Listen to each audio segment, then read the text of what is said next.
आजकल हमारी जिंदगी का कितना बड़ा हिस्सा ऑनलाइन है ना।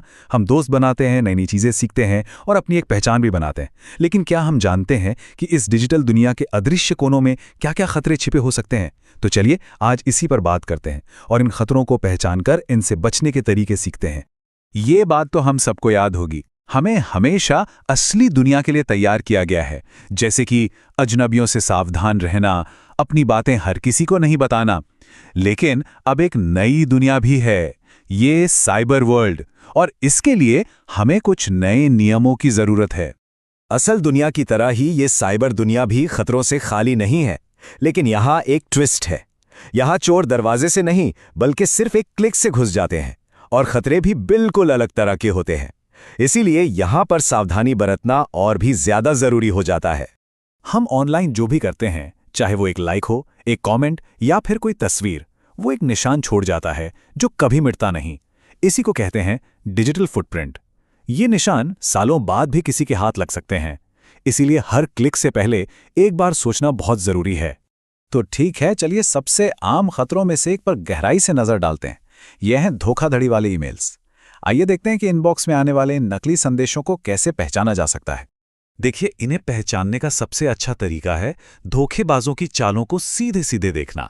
तो चलिए कुछ असली स्पैम ईमेल्स पर नजर डालते हैं और समझते हैं कि ये घोटालेबाज लोगों को फंसाने के लिए आखिर कैसा जाल बिछाते हैं। ये रहा पहला उदाहरण। एक लॉटरी जीतने का ईमेल है जिसमें ऑफिशियल लोगो का इस्तेमाल किया गया है ताकि ये असली लगे। लेकिन यहां एक चीज पर गौर कीजिए, ये नाम, पता और जन्मतिथि जैसी पर्सनल जानकारी मांग रहा है। ये हमेशा एक रेड फ्लैग होना चाहिए। ऐसी जानकारी कभी भी ईमेल पर शेयर नहीं करनी चाहिए। और अब ये दूसरा उदाहरण देखिए। एक महंगा गेम बिल्कुल मुफ्त में देने का लालच। लेकिन सबसे बड़ी चाल क्या है? ऑफर सिर्फ 48 घंटों के लिए है। ये जल्दबाजी का दबाव बनाने की एक पुरानी तरकीब है ताकि हम बिना सोचे समझे फौरन क्लिक कर दें। अच्छा, अब एक सवाल।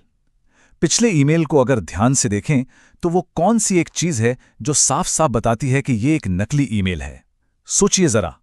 तो सबसे बड़ा सुराग भेजने वाले के ईमेल एड्रेस में ही छिपा है। देखिए, फीफा की जगह फिफा लिखा है। ये एक छोटी सी गलती लगती है, पर यही धोखेबाजों की सबसे आम गलतियों में से एक है। हमेशा भेजने वाले का पता ध्यान से देखना चाहिए। और ये स्लाइड दिखाती है कि उस जाल का अगला पड़ाव क्या है। लिंक पर क्लिक करते ही एक नकली वेबसाइट खुलती है। ये दिखने में बिल्कुल असली जीमेल जैसी है, लेकिन इसका एक ही मकसद है, आपकी लॉगिन जानकारी चुराना। यहां भी यूआरएल में एक छोटी सी गलती है, gmail.com। इस पूरी प्रक्रिया को फिशिंग कहते हैं। ये एक तरह का डिजिटल चारा है जिसमें धोखेबाज किसी भरोसेमंद कंपनी जैसे कि बैंक या सोशल मीडिया साइट होने का नाटक करते हैं ताकि वो आपकी पर्सनल जानकारी जैसे पासवर्ड या क्रेडिट कार्ड नंबर चुरा सकें। ईमेल तो सिर्फ एक रास्ता है। अब उस दुनिया की बात करते हैं जहां हम अपनी जिंदगी का एक बड़ा हिस्सा शेयर करते हैं, यानी सोशल मीडिया। ये दोस्तों से जुड़ने की एक बेहतरीन जगह है, लेकिन यहां हमारी पहचान को सुरक्षित रखना एक बहुत बड़ी चुनौती है।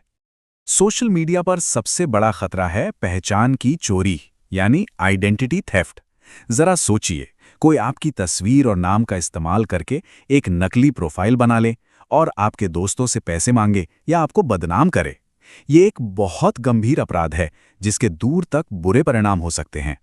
तो अपनी डिजिटल पहचान को कैसे सुरक्षित रखें? इसके लिए कुछ सुनहरे नियम हैं। पहला, कम से कम जानकारी शेयर करें। अपना पता या स्कूल जैसी चीजें ऑनलाइन पोस्ट ना करें। दूसरा, अपनी प्राइवेसी सेटिंग्स को मजबूत रखें ताकि सिर्फ आपके दोस्त ही आपके पोस्ट देख सकें। और तीसरा, सिर्फ उन लोगों को ऐड करें जिन्हें आप असल जिंदगी में जानते हैं और भरोसा करते हैं। देखिए, तकनीकी और पैसों से जुड़े खतरों के अलावा एक और गंभीर खतरा है जिसका असर सीधे हमारे दिलो दिमाग पर होता है, और वो है साइबर बुलिंग। आइए समझते हैं कि ये क्या है और इससे कैसे निपटा जाए। साइबर बुलिंग का सीधा सा मतलब है इंटरनेट का इस्तेमाल करके किसी को परेशान करना, धमकी देना या नीचा दिखाना। इसमें झूठी जानकारी फैलाना या किसी के बारे में अपमानजनक बातें पोस्ट करना भी शामिल है। साइबर बुलिंग कई तरीकों से हो सकती है, किसी की पोस्ट पर गंदे कमेंट्स करने से लेकर किसी को बदनाम करने के लिए नकली प्रोफाइल बनाने तक। इसमें धमकी भरे मैसेज भेजना या किसी की शर्मनाक तस्वीरें बिना इजाजत के फैलाना भी शामिल है। ये सिर्फ शब्द नहीं बल्कि हथियार हो सकते हैं और इन्हें पहचानना बहुत जरूरी है। तो अगर कोई साइबर बुलिंग का शिकार होता है तो सबसे जरूरी सलाह क्या है? जवाब न दें। हाँ, ये मुश्किल हो सकता है, लेकिन याद रखें, तंग करने वाले अक्सर एक रिएक्शन चाहते हैं। जवाब न देकर आप उन्हें वो ताकत नहीं देते और इससे मामला और बिगड़ने से रुक जाता है। चलिए, अब तक सीखी गई सभी बातों को एक साथ लाते हैं। इसे अपनी ऑनलाइन सुरक्षा की एक फाइनल चेकलिस्ट समझिए, जो अपनी रक्षा रणनीति बनाने में मदद करेगी। ईमेल सुरक्षा के लिए अपनी स्ट्रैटेजी को सिंपल रखें। किसी भी अनजान या शक वाली चीज से बचें, चाहे वो कोई अनजान भेजने वाला हो, कोई ऐसा ऑफर हो जिस पर यकीन ना हो, या फिर कोई अजीब सा लिंक। हमेशा क्लिक करने से पहले सोचें और पर्सनल जानकारी देने से पहले दोबारा जांच करें। और सोशल मीडिया पर सुरक्षा का मतलब है सावधानी। अपने पासवर्ड को एक ताले की तरह समझें, जिसकी चाबी किसी और के पास ना हो। कुछ भी पोस्ट करने से पहले सोचें कि क्या ये जानकारी किसी को नुकसान पहुंचा सकती है। और जब काम खत्म हो जाए तो हमेशा दरवाजा बंद करना यानी लॉग आउट करना ना भूलें।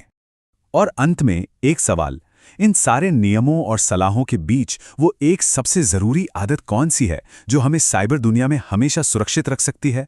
इसका जवाब शायद एक ही शब्द में है, जागरूकता। हमेशा सतर्क रहें और सुरक्षित रहें।